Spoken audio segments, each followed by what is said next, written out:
Good morning, children. कैसे हैं आप लोग? Well, children. So today we are going for the new chapter. What is that? Tissues. Fine. So previous class, what we dealt with cell, isn't it? Then cell we have classified cell as unicellular or multicellular, and also cell we told that the presence of nucleus or absence of nucleus. We classified that into prokaryote or eukaryote, right? And also we saw the cell organelles. Today, a new session we are starting, that's about tissues. So note down tissues. So first you have to understand what is called as tissues. Tissues is nothing but a group of cells which are similar in shape and structure and performing a particular function. Again, I am repeating, children, for you. A group of cells. So we saw all the cells. Now the cells are all group, which is similar in shape, also on structure, and they are performing a particular function. That is what is called tissue. Right. So this tissue we find in all kind of multicellular living organisms. That's both in plants as well as in animals. Right.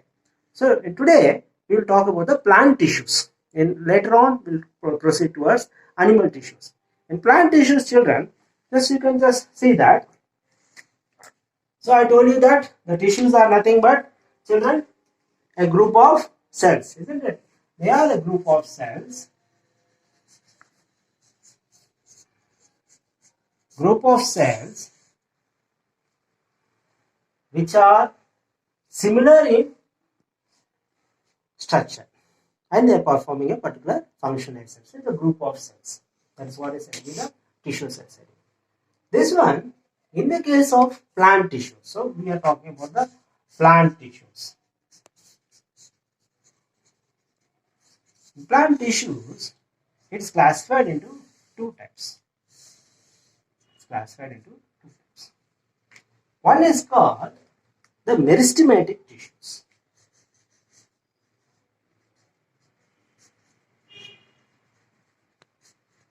One is called meristematic tissue. The second one is called permanent tissue. Permanent tissue. Meristematic tissue. The meristematic tissue, children, it is of three types. One is called apical, intercalary, another is said to be the lateral. In the case of permanent tissues, it is again classified into two types. What are they? They are again classified into two types. One is called simple permanent tissue, another is called complex permanent tissue. Simple permanent tissue, again we classify into three types. Namely parenchyma, collenchyma, okay. Third is sclerenchyma. The complex tissues, there are two types. Namely xylem and phloem. Okay, children, right? So tissues is nothing but a group of cells which are similar in structure and performing a particular functions. Under that, we are going to discuss about plant tissues. Plant tissues of two types: meristematic tissues and permanent tissues. Meristematic tissues of three types: apical, intercalary, and lateral. And permanent tissues of two types. They are classified into two types: simple and complex. And simple is further subdivided into three types. What is that? Parenchyma, collenchyma, sclerenchyma. Complex tissues are further classified into two types: xylem and phloem. In today's session, children, we will be talking about meristematic tissues. Okay, so we'll go very gradually. Okay, so we'll talk about meristematic tissues. Children, meristematic tissues, why the name is called meristematic tissues? these tissues are loosely packed cells. The cells are having like this, right? They will be present like this. Okay, they will be present like this, and they have a very big nucleus. The nucleus is big. A big nucleus they have. Okay, they'll have a big nucleus, and cytoplasm, children, it's very dense. The cytoplasm is very dense. The cytoplasm is very dense. It is very dense cytoplasm we will be finding here. Okay, and usually intracellular spaces are not seen. The spaces you see, that's also not seen very clearly. But interesting thing is that that we are talking about the plant tissues. So what is the outer layer of the plant cell, my dear? Very good, cell wall. So the cell wall in this case is very thin. Very thin. The cell wall here is very thin. That's what you should remember. It's very thin cell wall. That means they are very immature cells. They are immature cells. That means meristematic tissues are a group of immature cells. But because of the activity of the nucleus, you see, this is a nucleus and the cytoplasm, these are very actively dividing cells. They are actively dividing cells. They divide very fastly. They are actively dividing cells. They always divide, very actively dividing cells. So they are all classified into 3 types. And where they are present in the plant? Well, if you take in the plant, children, suppose we take a small twig. If you see in your house or you have a garden, very nice. If you see a sapling, small sapling, if you see how a sapling will be there, very good. So let me draw like that. This is sapling is there. Okay, very good. So you have a sapling. You have the leaves here, very nice. You have the leaves like this, right? Okay, right. Now, and you have the roots here, right? You have the roots. Okay, so they have the roots also. So this is the structure. What do you find? Now, okay, you have a sapling. You have seen a sapling, right? Now, this apical meristem, diagrammatic, that's another way of representing it. Okay, that is, if you position this, I am drawing it like this. Just see here. You can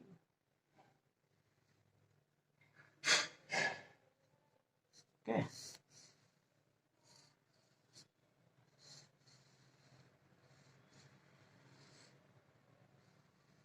So let me draw like this.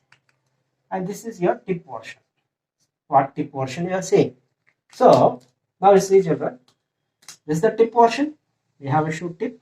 This is what is representing. And this portion is actually the nodal point. So 2 leaves you can see. Okay. This portion is this. Okay. So the tip portion actually, I think this way of very easily you can learn. Right. Now in this tip portion, you will find the apical meristem is present.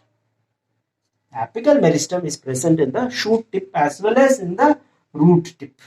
So apical meristem you will find in the shoot tip, that is I can say in the shoot tip as well as in the root tip, you will find the apical meristem present. So you will find here, that's where the elongation tip. So this is present. An intercalary is present in the internodal region. This is the region called as internodal region. In the internodal region, you will find the presence of this intercalary meristem. So intercalary meristem, you will find this particular thing. You will find here. This is intercalary meristem is what is present here. Okay, so let us draw it very nicely. So this is the portion where I said you will find the apical meristem. And intercalary meristem, where do you find, children? We find it here. This is the portion where you find the intercalary meristem. And what are the lateral meristems? They are present here in the lateral position. Lateral position means actually what is its responsible means? You can see this plant. This is the plant now. Initially, you know that a plant is there. After that, what will happen to this plant, children? This plant, if you see after that, it will become like this, little bit thick. The stem will become thick, isn't it? The stem is becoming a little bit thick, and you'll have the roots and all, right? You'll find the roots here. So it's becoming thick. Earlier it's very thin. This thick. This thickening portion is because of this lateral meristem. So lateral meristem is responsible for the thickening of the stem, for increasing the girth of the stem. So let me write it very clearly here. This apical meristem is responsible for shoot and root growth. Okay, they are responsible for the plant will grow up. Intercalary, internodal region. So it is responsible for internodal elongation. Who is responsible? Intercalary. Lateral meristem is for thickening. It is for thickening or increase the girth of the stem. So girth of the stem is increased, isn't it? It increases the girth of the stem. It becomes like this. Initially it was very thin. You can see it is because of. So this is because of the presence of this lateral meristem. So lateral meristem. So let me mention here. It is because of this lateral meristem, this thickening of the stem will occur. Is it clear, children? So this is about today's class. We are talking about the meristematic tissues. Let me recap what all we have seen here. What all we have seen here. So the meristematic tissues are nothing but actively dividing cells.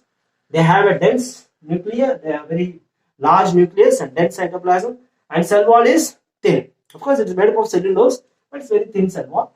There is absence of intercellular spaces. And they are of three types. What are that? Apical, intercalary, and lateral. Apical is present in the shoot tips and the root tips. They are found. What is the responsibility of role for the shoot and root elongation? They can increase it. Intercalary is present in the internodal region. You can see that between two nodes. This is one node and another node. Between that internodal elongation, intercalary will play. Lateral is seen in the stem portions, especially where it's responsible for increasing girth of the. Actually, you should know, because you should know we are going for the classes. No, you should gain more knowledge also. Very, very important. Actually, this lateral meristem is responsible for the development. Please note down, children, for the development of cambium. So cambium is the very important tissue which is actually due to the lateral meristem. And this cambium, no, they will divide. That is a part of the lateral meristem. And this is responsible for the thickening of the stem. So what we tell is, further we can learn that let me mention here very clearly. Children, okay, let me mention here that both the things here, this apical and intercalary, both these things, okay, they are responsible for primary growth. They are responsible for primary growth. You are noting it down. They both are responsible for primary. That means the plant grows up of a particular height. Then you can say, after some time, have you watched any plant growing up in your garden, children? So it grows up. This is because of these two meristems. After that, the thickening of the stem occurs, isn't it? That is because of the. So we can say this lateral meristem is responsible for secondary growth. And this secondary growth, it is due to whom? Presence of cambium. Is it clear, children? Okay, so this is today what we have learned. Tissues. Tissues is nothing but a group of cells which are similar in shape and structure but performing a particular function. Okay, children. So today we are talking about meristematic tissues. In next session, we will talk about the permanent tissues. Okay, bye. Have a nice time. Have a nice day.